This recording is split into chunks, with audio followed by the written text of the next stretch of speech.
Bonjour, je m'appelle Lorraine Azy. Et moi, Sébastien Bordeaux. Nous sommes cofondateurs de Labs 214, un lab d'innovation par le design thinking. Alors ça veut dire quoi un lab d'innovation par le design thinking? Ça veut dire qu'on aide les entreprises à repenser leurs produits, à digitaliser leurs services, à repenser leur stratégie, à structurer leurs projets en étant plus agiles et plus adaptatives. Au quotidien, on transmet un état d'esprit à nos clients qui est tourné vers l'expérimentation, la collaboration et la créativité. Donc au quotidien, on aide les dirigeants et les entreprises à évoluer dans un monde qui bouge super vite grâce à une conception centrée sur l'humain et grâce à de nouvelles pratiques au travail qui favorisent la créativité comme avantage concurrentiel.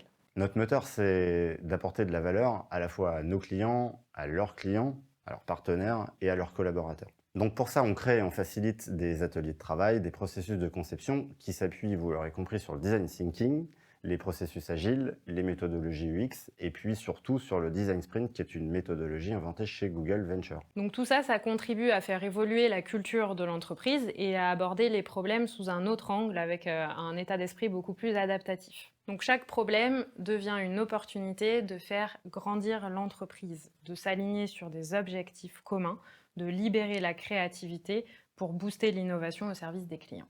Comment vous est venue l'idée de lancer votre business? On est une équipe de facilitateurs issus des méthodes du design de service. Donc forcément, on a été creuser le sujet, on a voulu approfondir, connaître les tenants et aboutissants de tous les nouveaux process, de tous les nouveaux outils et de toutes ces nouvelles méthodes de travail. On voulait comprendre ce qui fait que certaines boîtes se démarquent finalement plus que les autres. Donc on a creusé ce sujet, approfondi ce sujet, et puis on s'est dit qu'il y avait forcément quelque part des boîtes qui avaient besoin de changer des choses pour évoluer dans ce monde un petit peu en évolution constante. Et du coup, on a créé Labs parce qu'on est les premiers convaincus que toutes ces méthodes sont des méthodes qui apportent une vraie valeur aux entreprises avec lesquelles on bosse. Ce qui est génial avec le design sprint, c'est que c'est une méthode qui permet de structurer la créativité et qui rassemble tous les éléments de la culture design thinking, de la culture agile et des méthodes UX. Quel a été votre principal moteur pour devenir chef d'entreprise? L'envie d'entreprendre, probablement. La liberté, ça c'est sûr. Et quand je dis l'envie d'entreprendre, c'est notamment l'envie d'entreprendre pour nous-mêmes, mais aussi pour les autres. L'envie d'entreprendre, justement, et d'aider les autres à entreprendre. Autant que je me souvienne, j'ai toujours voulu monter ma boîte. Même quand j'étais en école de design, je disais à mes potes que j'avais très envie de monter ma boîte. Simplement, je voulais pas la monter à la sortie de l'école, je voulais attendre un peu. Parce que d'une part, je voulais avoir une expérience, au moins une expérience en entreprise, et si possible, une belle expérience. Je voulais vivre tout ça de l'intérieur.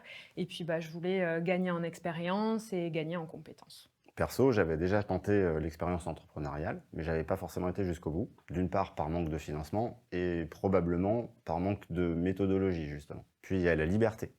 La liberté de pouvoir, certes, faire en partie ce qu'on veut, mais aussi la liberté de pouvoir dire à nos clients les choses qu'on pense être justes pour eux. Ce qui n'est pas toujours le cas quand on travaille pour d'autres. Vous devez recruter demain.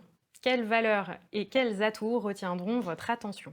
Il y a la notion d'humilité qui sera importante parmi les valeurs, de ne pas penser qu'on sait tout. On cherche avant tout des gens curieux qui entreprennent et qui ont surtout pas peur de tester plein de choses, pas peur de se tromper, parce que évidemment quand on teste, on se plante, mais on se relève et c'est ça qui fait la force de ce qu'on fait finalement. Des gens qui ont envie de porter les valeurs de Labs 214, qui partagent notre état d'esprit, des gens curieux évidemment, des gens forcément un peu créatifs et qui aiment bien relever des défis. Et puis la deuxième, c'est évidemment l'empathie, parce que dans notre job, pour résoudre les bons problèmes, il faut avant tout savoir écouter les gens.